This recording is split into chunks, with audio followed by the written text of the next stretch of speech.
హోంమంత్రి అనిత తాను క్రిస్టియన్ అని గతంలో చెప్పారు. ఇప్పుడు హిందూ అని చెబుతున్నారని వైఎస్ఆర్సీపీ ఎమ్మెల్సీ వరదు కళ్యాణి అన్నారు. అనిత తిరుపతి వెళ్లినప్పుడు డిక్లరేషన్ తీసుకున్నారా అని ఆమె ప్రశ్నించారు. శ్రీవారి లడ్డు విషయంలో వైఎస్ జగన్మోహన్ రెడ్డి ఏ తప్పు చేయలేదు కాబట్టి సిబిఐ డిమాండ్ చేస్తున్నామని పేర్కొన్నారు. అలాగే వైవి సుబ్బారెడ్డి గారు తీసుకుంటే సుప్రీంకోర్టులో పిటిషన్ వేశారు, సుప్రీంకోర్టు జడ్జితో విచారణ జరపాలి అని. బోమన్ కరుణాకర్ రెడ్డి గారు సిబిఐ విచారణ కావాలి అని అడిగారు. ఏ తప్పు చేయలేదు కాబట్టి ఇంత ధైర్యంగా మా పార్టీ నాయకులు అడుగుతూ ఉన్నారు, ఒక పెద్ద స్థాయిలో కేంద్ర స్థాయిలో విచారణ జరగాలని. కానీ చంద్రబాబు నాయుడు గారు తీసుకుంటే ఎంతసేపు సిట్ విచారణ అంటూ ఉన్నారు. సిట్ అనే వాళ్ళు చంద్రబాబు నాయుడు గారు నిల్చోమంటే నిల్చొని కూర్చోమంటే కూర్చునే ఒక దర్యాప్తు సంస్థ. చంద్రబాబు నాయుడు గారి దగ్గర పనిచేసే వాళ్ళు అతను చెప్పిన మాటలు వెల్లివేస్తారు తప్ప సొంతంగా ఎలా నిర్ణయాలు తీసుకుంటారు? ఎందుకు సిబిఐ విచారణకు చంద్రబాబు నాయుడు గారు వెనుకడుగు వేస్తూ ఉన్నారు? ప్రజలకు అర్థమైపోయింది. ఈ 10 రోజులుగా సిబిఐ విచారణకు తెలుగుదేశం పార్టీ అయినా చంద్రబాబు నాయుడు గారైనా అతని మంత్రులు కానీ వెనకడుగు వేస్తూ ఉన్నారు. అంటే వీళ్ళు అబద్ధం చెప్పారు, అందుకే వీళ్ళు భయపడుతున్నారు అనే విషయం అర్థమైపోయింది. అందువల్ల ఈ చర్చలో ఈ తెలుగుదేశం పార్టీ కానీ కూటమిలో ఉన్న మంత్రులు ఆ నాయకులు భయపడి ఇప్పుడు ఇష్టం వచ్చిన అబద్ధాలు మాట్లాడడం స్టార్ట్ చేశారు.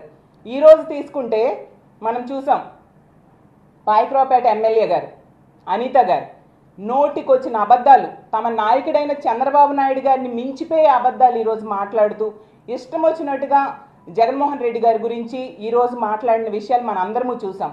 దాన్ని మేము తీవ్రంగా ఖండిస్తూ ఉన్నాం. ఆవిడ జగనన్న గురించి మాట్లాడిన మాటలు చూస్తే సభ్య సమాజం సిగ్గుపడుతూ ఉంది. అరే అంట, జగనన్న ఏమైనా ఈవిడికి ఫ్రెండా, తమ్ముడా, అన్న, కొడుక? అరే ఏంటి? ఒక మాజీ ముఖ్యమంత్రి గారిని పట్టుకొని అరే ఏంటి? ఎన్నిసార్లు మీకు చెప్పాలి? మీకు సభ్యత సంస్కారం మీకు తెలియదా? మీరు నేర్చుకోరా? నెక్స్ట్ ఏమో ఈరోజు చెప్తుంది నేను హిందూని అనేసి. ఆవిడ గతంలో ఒక ఇంటర్వ్యూలో నేను క్రిస్టియన్ని, నా కారులో బైబిల్ ఉంటుంది, నా పర్సులో బైబిల్ ఉంటుంది అనేసి ఆవిడే స్వయంగా చెప్పారు.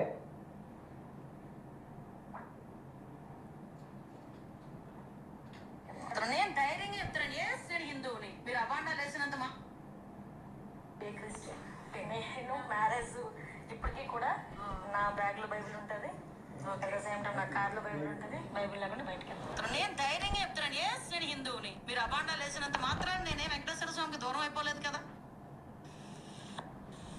అది క్రిస్టియన్. నేను మ్యారేజ్ ఇప్పటికీ కూడా నా బ్యాగ్లో బైబిల్ ఉంటుంది, నా కార్లో బైబిల్ ఉంటుంది, బైబిల్ లేకుండా బయటకు వెళ్తాను. నేను ధైర్యంగా చెప్తున్నాను, నేను హిందువుని. మీరు అబాండాలు వేసినంత మాత్రం నేనే వెంకటేశ్వర స్వామికి దూరం అయిపోలేదు కదా. గంటకు ఒక మాట మాట్లాడే ఈవిడ జగన్మోహన్ రెడ్డి గారి గురించి మాట్లాడే అర్హత ఈవిడకు ఉందా అని నేను ప్రశ్నిస్తూ ఉన్నాను. మరి ఈవిడ మొన్న హోమ్ మినిస్టర్ అయ్యాక పాదయాత్ర చేస్తూ తిరుపతి వెళ్ళారు కదా, ఈవిడ డిక్లరేషన్ మీద సంతకం పెట్టారా? అసలు ఈవిడ పెట్టకుండా ఏ మొహం పెట్టుకొని జగన్మోహన్ రెడ్డి గారి మీద ఈవిడ మాట్లాడుతూ ఉన్నారు? అలాగే తీసుకుంటే ఇన్ని అబద్ధాలు చెప్తూ ఉన్నారు కదా. జగనన్న కంట తిరుపతి వెళ్ళడం ఇష్టం లేక వాయిదా వేసుకున్నారంట. ఇష్టం లేకుండానే ఇప్పటికీ 10-11 సార్లు పైగా జగన్మోహన్ రెడ్డి గారు తిరుపతి వెళ్ళి ఆ స్వామి దర్శనం చేసుకుంటారా? ఇష్టం లేకుండానే పాదయాత్ర గతంలో జగనన్న 2019కి ముందు సంవత్సరంన్నర పాదయాత్ర చేశారు. ఆ పాదయాత్ర ప్రారంభించడానికి ముందు కూడా తిరుపతి వెళ్ళి దర్శనం చేసుకున్నారు. అయ్యాక కూడా మెట్లెక్కి స్వామిని దర్శనం చేసుకొని ఆ పాదయాత్రని ఫినిష్ చేయడం జరిగింది. ఇదంతా కూడా అంటే దర్శనం చేసుకోవడం ఇష్టం లేకుండానే చేస్తారా? అలాగే 5 సార్లు సీఎంగా పట్టు వస్త్రాలు సమర్పించారు, అది కూడా ఇష్టం లేకుండానే చేస్తారా? అలాగే తీసుకుంటే జగన్మోహన్ రెడ్డి గారిని అడ్డుకోవడానికి అడుగడుగునా ప్రయత్నించి మళ్ళీ తిరిగి చంద్రబాబు నాయుడు గారైనా అనిత గారైనా చెప్తున్నారు, మేమే నోటీసులు ఇవ్వలేదు, మేమేమో అడ్డుకోవడానికి ప్రయత్నించలేదు, ఎవరు అడ్డుకున్నారు అనేసి. మరి నోటీసులు ఇవ్వకపోతే ఇవన్నీ ఏంటి? నిన్ననే మా జగన్మోహన్ రెడ్డి గారు ప్రెస్ మీట్లో చెప్పారు, నోటీసులు కూడా చూపించారు. మా పార్టీ నాయకులకి కార్యకర్తలకి ఎన్ని నోటీసులు ఇచ్చారు చూడండి. చిత్తూరు, అలాగే కడప, అనంతపురం, ఆ డిస్ట్రిక్ట్స్లో ఆ చుట్టుపక్కల జిల్లాల్లో ఉన్న నాయకులందరికీ కూడా పోలీస్ నోటీసులు ఇచ్చి అక్కడికి వెళ్ళొద్దు అంటూ అలాగే సదరు కార్యక్రమానికి అనుమతి లేనందున అంటే జగనన్న పర్యటనకు మాజీ ముఖ్యమంత్రి వర్యులు వైఎస్ జగన్మోహన్ రెడ్డి గారు తిరుపతి సందర్శన ఉన్నందున సదరు కార్యక్రమానికి అనుమతి లేనందున అంటూ ఇంత క్లియర్గా నోటీసులు ఇస్తే అనిత గారు మేమెవ్వరికి నోటీసులు ఇవ్వలేదు అని చెప్తున్నారు. అంటే ఒక హోమ్ మినిస్టర్గా ఉన్న ఆవిడ ఇలాంటి పచ్చి అబద్ధాలు చెప్పవచ్చా?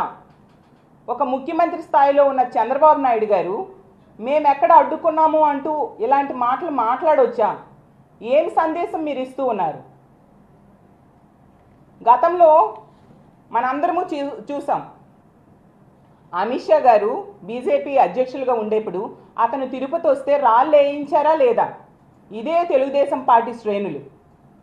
కానీ ఇప్పుడు దురదృష్టం ఏంటంటే అదే బీజేపీతో కూటమిగా ఇదే తెలుగుదేశం పార్టీ శ్రేణులు ఉన్నారు. ఒకసారి పాత రోజులు గుర్తు తెచ్చుకోండి. పక్క రాష్ట్రాల నుంచి కూడా మనుషులను తీసుకొచ్చి జగనన్న పర్యటనని ఇబ్బంది కలిగించడానికి ప్రయత్నించారా లేదా? భజనలు చేస్తూ ఒక ఆమె వచ్చింది, జగనన్నని ఎంటర్ కానివ్వదంట. అసలు ఆవిడ ఎవరు ఎంటర్ కానివ్వను అని చెప్పడానికి?